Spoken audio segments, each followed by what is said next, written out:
anyone these days that isn't taking appropriate precautions is a target, and I think a lot of people don't realize that. So just like any other type of criminal, they're going to go for the lowest hanging fruit. They're going to go for the easiest one. So even small practices could be a target, and they're not even going to realize it. So they should definitely take steps to protect themselves. The paths to get into almost any company, regardless of size, it's almost always through phishing, through a bad website vulnerability, or through some type of an attack inside the browser through an advertisement or some other type of browser exploit.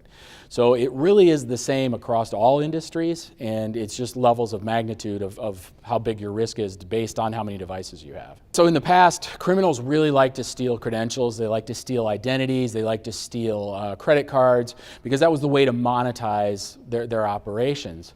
But honestly, using something like a credit card, that actually isn't a great business model, because you can only use the credit card once, maybe twice before it's done.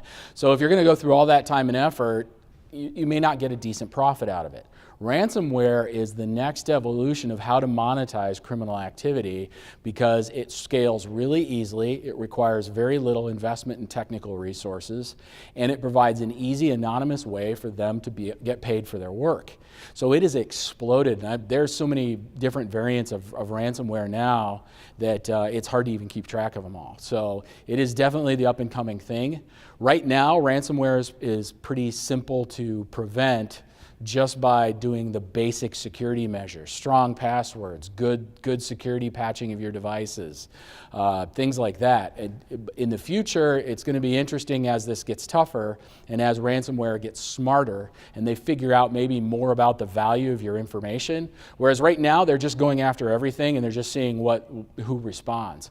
But you can imagine, especially in a legal environment, if they figure out what's important to you, so that they can put a higher price on that. Can they make it more intelligent or more selective? And I think that's what we're looking for in the future. A lot of websites will tell you 8 characters, special characters, upper and lower case, and that's a strong password.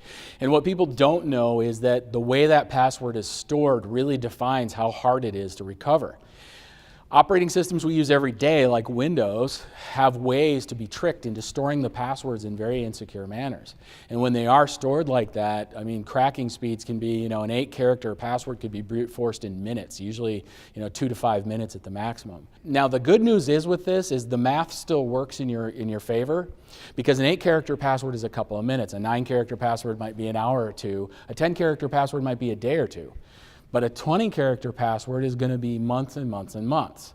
So as long as you know that and you can say, you know what, I'm going to use a really strong passphrase, maybe a sentence with punctuation, something like that, that actually works for you and you can turn the cracking against it. Just remember that 8 to 10 characters is really the sweet spot for cracking at this point.